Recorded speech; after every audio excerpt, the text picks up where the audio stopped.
এই আন্তরিকতার সাথে ঝাঁপিয়ে পড়ে উপস্থিতি।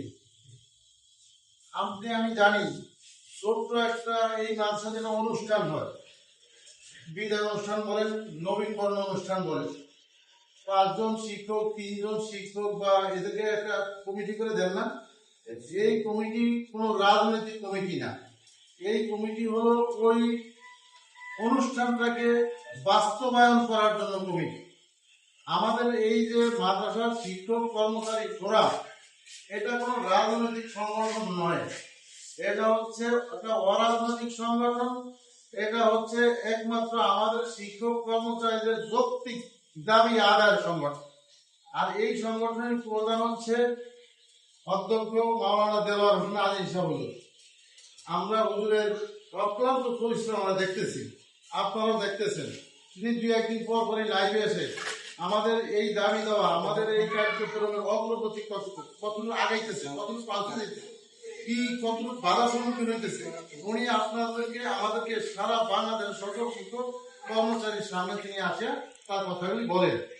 আমরা বিগত দিনে যে সমস্ত নেত্রী যাদের পিছনে আমরা আছিলাম, তাদেরকে আমরা স্মরণ করব। যারা আমাদের শিক্ষক কর্মচারীদের কল্যাণে, আমাদের জন্য শিক্ষক পরিবার হয়ে বিগতে কাজ করেছে, আজকে তারা দুনিয়ার জমিনে নাই। আমরা তাদের জন্য দোয়া করবো, আল্লাহ তাআলা তাদেরকে যেন জান্নাতুল ফেরদাউস নসিব করে। আমরা দোয়া করবো যারা আজকে জীবিত থাকিয়া মাদ্রাসা শিক্ষক কর্মচারীদের কল্যাণে যৌক্তিক দাবিগুলি আদায় করার জন্য যারা কাজ করতেছে, আল্লাহ তাআলা তাদেরকে সুস্থ রাখুক, নেক হায়াত দান। আমরা কারো বিরোধিতা করবো না, কারণ সবাই আমাদের ভাই। আমরা চাই সকলে মিলেই কাজটা করুক, তাহলে দাবিটা আরো কি হবে, জোরালো হবে। যেমন বেসরকারি শিক্ষক কর্মচারী যেই জাতীয়করণ প্রত্যাশী জোট, এরা কিন্তু একটা সংগঠন না, প্রায় 12টা সংগঠন মিলে একটা জোট হয়েছে। সেই জোটের ডাকি আমরা গত 13 তারিখ আমরা গিয়েছিলাম, কি বলেন, তারা গেছে।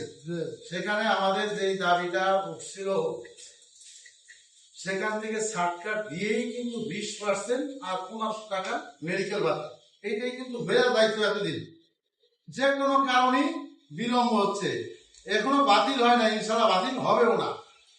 আমাদের এই দাবি আদায় করতে হলে আমাদের একটু আন্তরিক হইতে হবে, আমাদের শ্রম দিতে হবে, একটু কষ্ট করতে। নিজের খাইয়া তাবলীগ আলার কথা বলতে হবে, বুঝছেন? নিজের খাইয়া নিজের নামে আল্লাহ রাস্তা যাওয়া। আর এখানে নিজের খাইয়া একমাত্র খালি মাত্র নেতাগণ ডাকে আমাদের সেখানে হাজির হয়, তারা আমাদের থেকে টাকাও জানা, তারা আমাদের কিন্তু পয়সা